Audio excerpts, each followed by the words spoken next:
Hello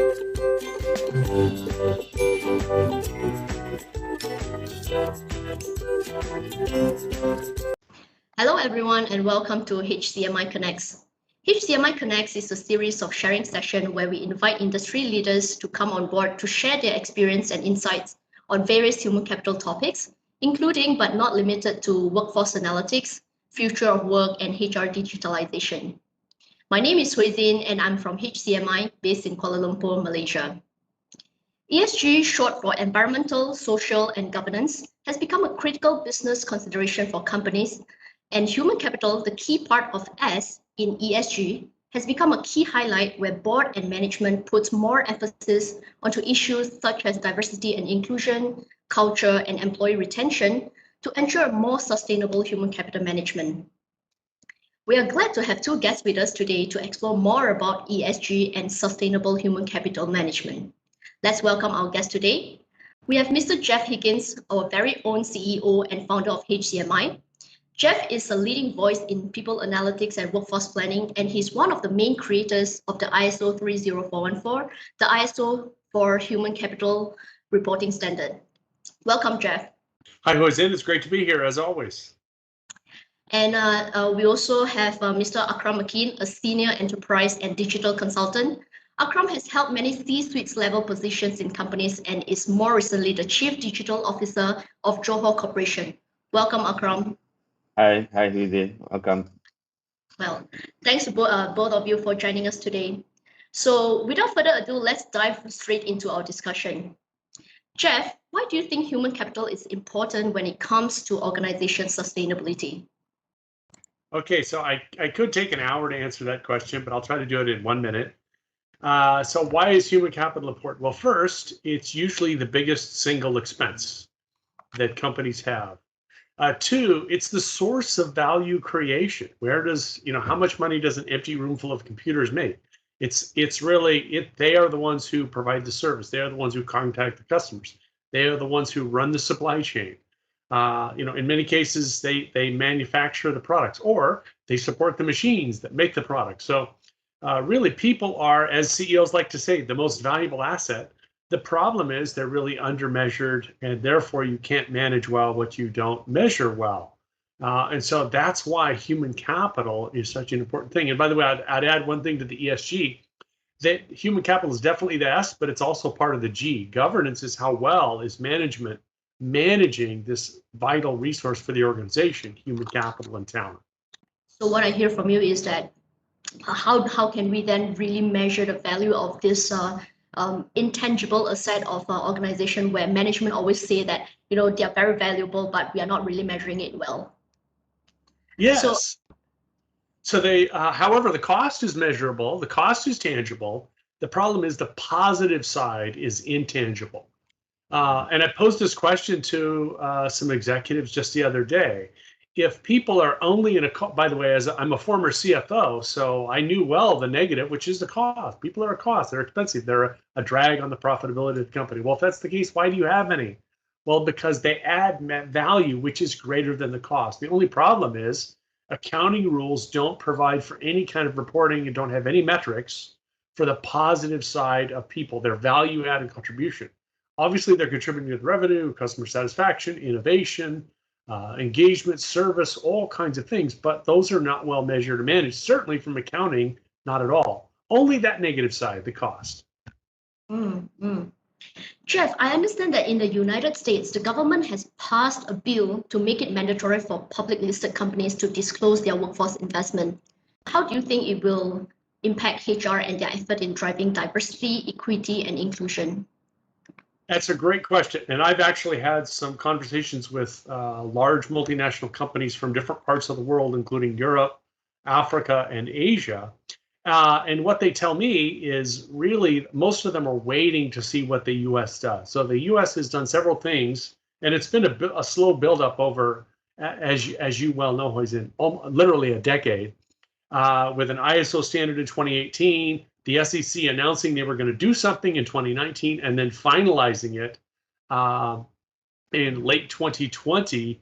But the rules that the SEC said, they said basically human capital is really essential. It must be reported in detail, whatever metrics the company deems to be special that should, or material that should be disclosed. Well, most companies chose to say people are of great value, but not to disclose any metrics. So the SEC allowed it to be vague. So most companies didn't disclose. Well, now there was a new act that passed one house of Congress called the WIDA, the Workforce Investment Disclosure Act, which actually mandates or prescribes about 25 metrics and required ways of segmenting those metrics for reporting.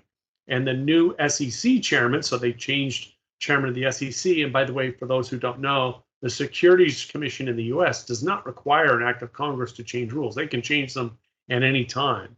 So what they did is, since one bill had passed Congress, they said they'll take that and use it as a template. And I actually just saw an article today from a deputy chairman of one of the largest union groups who was speaking with the SEC that they plan to roll out new required metrics that will be required prescriptive disclosures by the end of this year for a comment period. So the wiggle room for companies to decide what they're going to report is about to go away in the coming months. And it will obviously include a lot of metrics that we and other organizations have been recommending be disclosed for years. And then what I've been told by multinationals from many different countries is that the US has basically half of all the value of public listed companies in the world are listed there.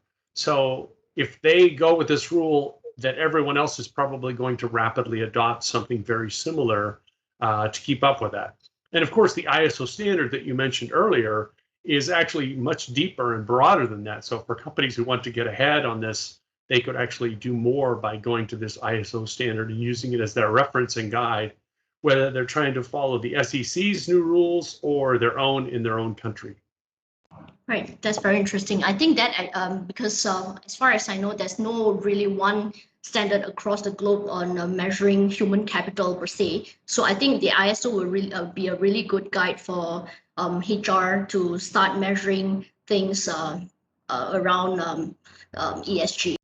I couldn't agree more. It's a great foundational building block, and we're hopeful that the SEC and other regulatory bodies around the world are going to use that as a reference in setting their new standards and their new prescriptive rules for disclosure.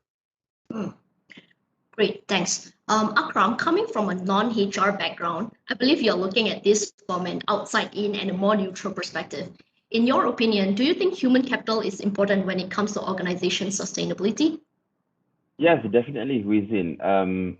It was a moment of enlightenment for me as well when I was exposed to the workforce productivity metrics, because human capital, at least in our market, is not really matured to that degree yet, and is not made a standard. So a lot of the senior management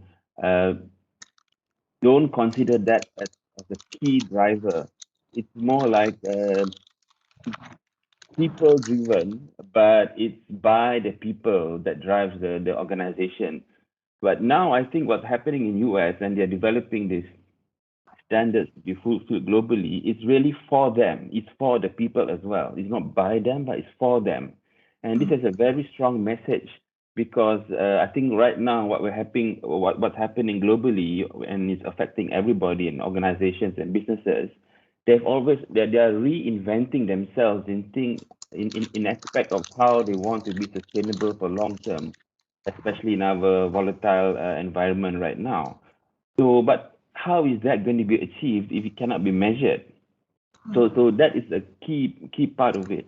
And I think a lot of senior leaders in organizations will need to consider the people and the human capital as an intangible asset, and they need to track it and measure it.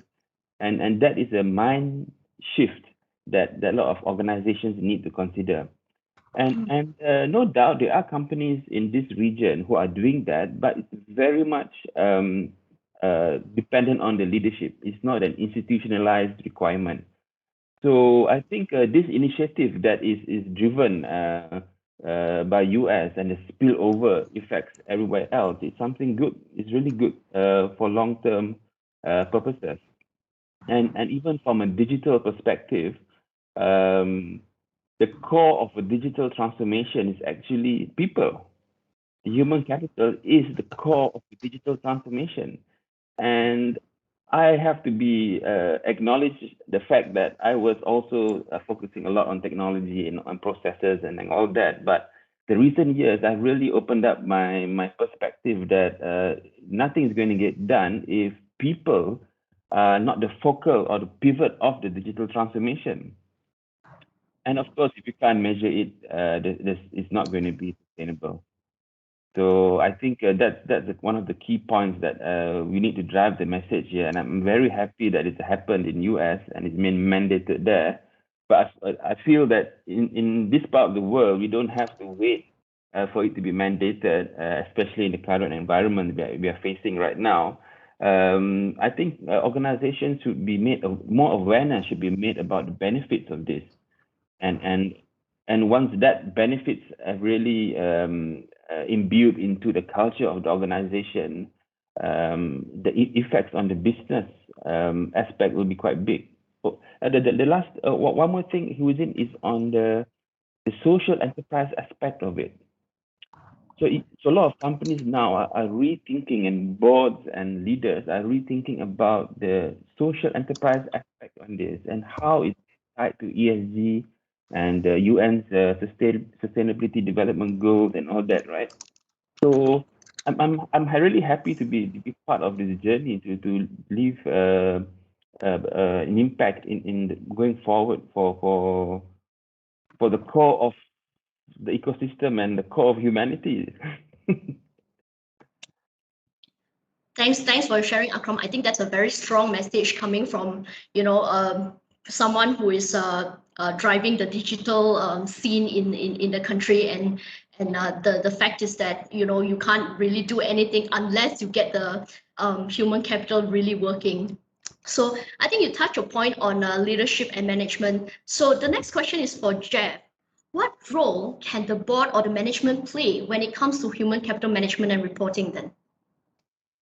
Well, I would split between board and management, but the starting point is just to ask for these metrics and the data.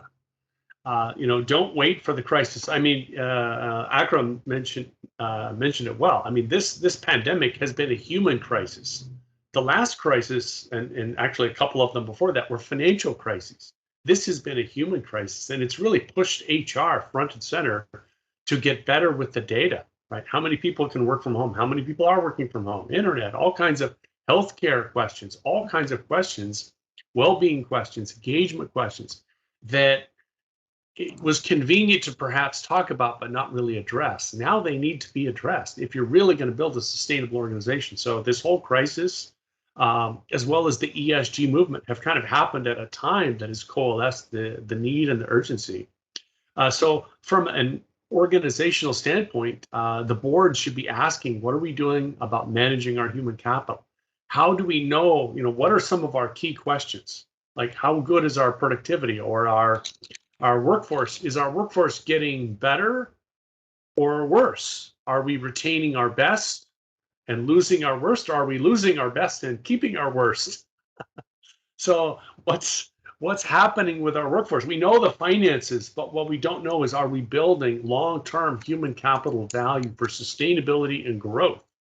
And the whole idea is people are like trees. They grow slowly, but over time, and they can tremendously increase their value and output, just like a tree, right? The small tree has one fruit. When it gets big, they're dropping like crazy, especially some of them, my favorite fruits, like durian. Yes. Just kidding. That I think that's a very interesting analogy to look at. So, Akram, do you think Malaysia companies are actually ready for this sort of human capital management and reporting as shared by Jeff? I actually think they are, Huizin, and I think what's really needed right now is a lot of awareness in the market here on impact and from a sustainability point of view. So of course, Malaysia is on a different maturity scale. There are some companies on one side of the spectrum that are very driving this agenda very strongly from a ESG perspective. But also, I think the human capital part will need to be focused as well. And that part is because Malaysia is still majority is still labor intensive in terms of the workforce. And how do you put P&L on each of your staff rather than some staff being a P&L, some staff being a cost center? Everybody in organization needs to be a P&L contributor, right? So that change in reporting standards, that change in awareness, and potentially the top 50 companies or 20 companies in Malaysia will need to have a discussion on how they want to take this forward for the next generation to come. So I think that's a very interesting view. So thank you, Jeff and Akram, for the insights. Before we end our discussion, Jeff, do you have what would be the one key tip that you could offer to organizations in building a sustainable human capital practice?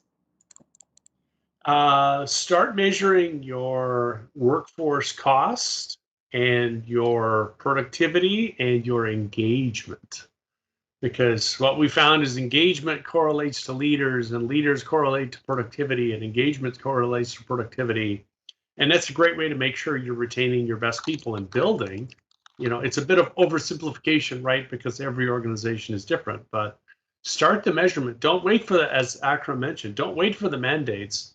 In fact, I would say you should be measuring this for a year or two before you even start to make the information public. Don't wait until the mandate, then you don't have time to study it, to truly understand what it is you're going to be reporting. That's one way to make the management team and the board uncomfortable. Ideally, you want to have all the answers and a great story in that data before you share it. Right. Akram, how about you? What would be one key recommendation for organizations who would like to improve on their ESG, especially from the human capital perspective? My recommendation would really, for these organizations to sit down, they need to have a close engagement within the board and the management of the company in terms of sustainability. And this is a big issue across the board, even in Malaysia. How do you address the gaps between the younger generation who's just joined the workforce and those senior people in the company, right? This sustainability gap needs to be addressed, and this is going to have a lot of implications for the economy, for the new ways of working, and each person who is contributing to the organization needs to be valued and create value, and this needs to be measured. If it's not quantified and it's not measurable, it's just going to be all talk and it's not going to be executed. I think that's the key thing that we need to drive locally. Right. So don't wait, start now. That's the key message. Great. Thank you so much, Jeff and Akram, for joining us today and shed some light on ESG and sustainable human capital management.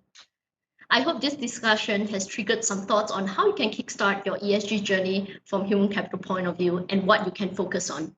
With that, we conclude today's discussion. Thank you again, Akram and Jeff. Feel free to reach out to us through our website or email if you want to have a conversation about ESG and HR or workforce analytics. Thank you, take care, and stay safe. Okay, bye. Thanks, Izzy. Bye.